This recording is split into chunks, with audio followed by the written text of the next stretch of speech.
Bismillahirrahmanirrahim. Assalamualaikum warahmatullahi wabarakatuh. Perkenalkan, saya Amir Mahmudi SPD. Saya adalah mahasiswa PPG dalam jabatan Kementerian Agama tahap 1 di Universitas Negeri Malang. Untuk saat ini, saya bertugas di MTS Negeri 5 Karanganyar, Kabupaten Karanganyar, Provinsi Jawa Tengah.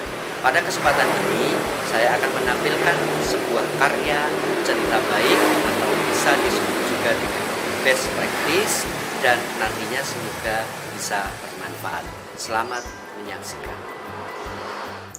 Metode yang kami gunakan adalah menggunakan metode STAR terkait dengan pengalaman mengatasi permasalahan siswa dalam pembelajaran.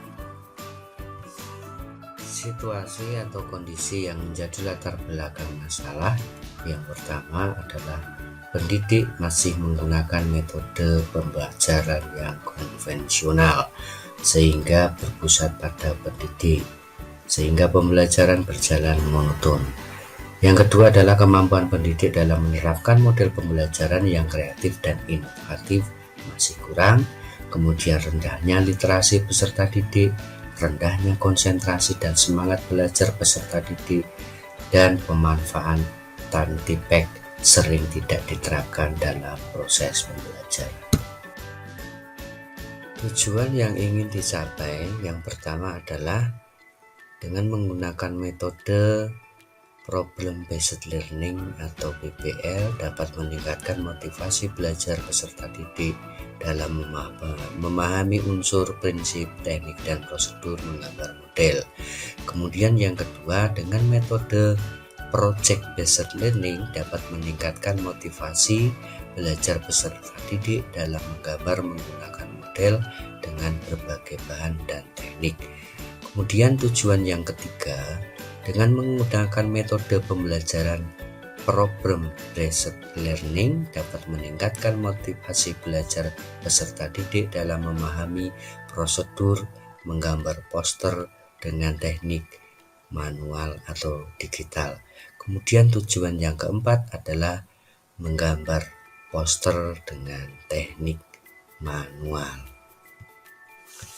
Tantangan yang saya hadapi untuk mencapai tujuan tersebut yaitu satu, peserta didik belum terbiasa berpikir kritis, kemudian peserta didik memiliki literasi yang kurang, yang ketiga pemilihan media pembelajaran yang tepat dan menarik bagi peserta didik, yang keempat pemilihan model pembelajaran yang tepat dan sesuai dengan karakteristik materi pelajaran.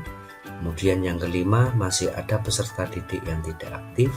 Kemudian yang keenam, peserta didik kurang percaya diri saat mempresentasikan hasil kerjanya. Kemudian yang terakhir adalah membuat media pembelajaran membutuhkan waktu yang cukup banyak.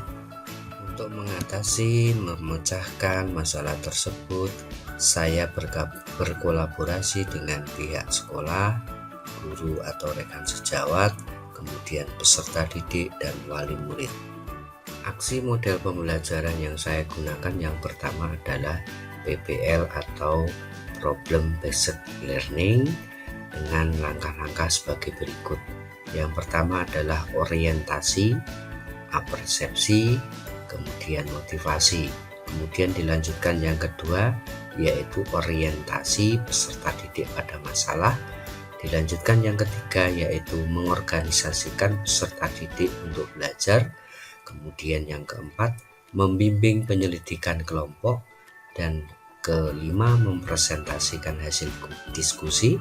Kemudian dilanjutkan dengan menganalisis dan mengevaluasi pemecahan masalah. Dan yang terakhir adalah penutup.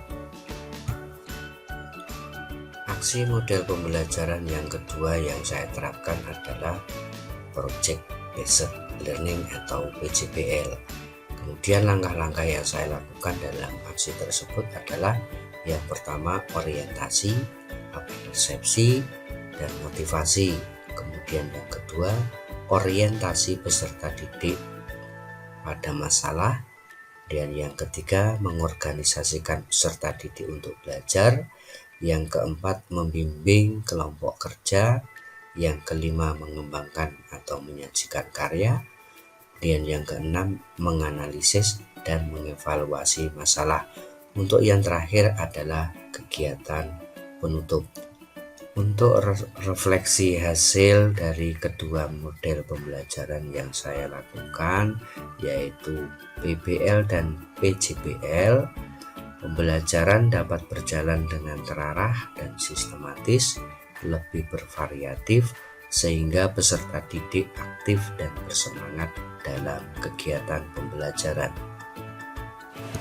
Selama kurang lebih 3 bulan saya menjalani PBL, tentunya banyak sekali hal-hal yang saya dapatkan, utamanya yaitu ilmu baru, wawasan baru, keluarga baru, dan tentunya saya mengucapkan terima kasih yang sebesar-besarnya kepada Bapak Ibu guru dosen, Bapak Ibu guru pamong, dan teman-teman semua di kelas B2.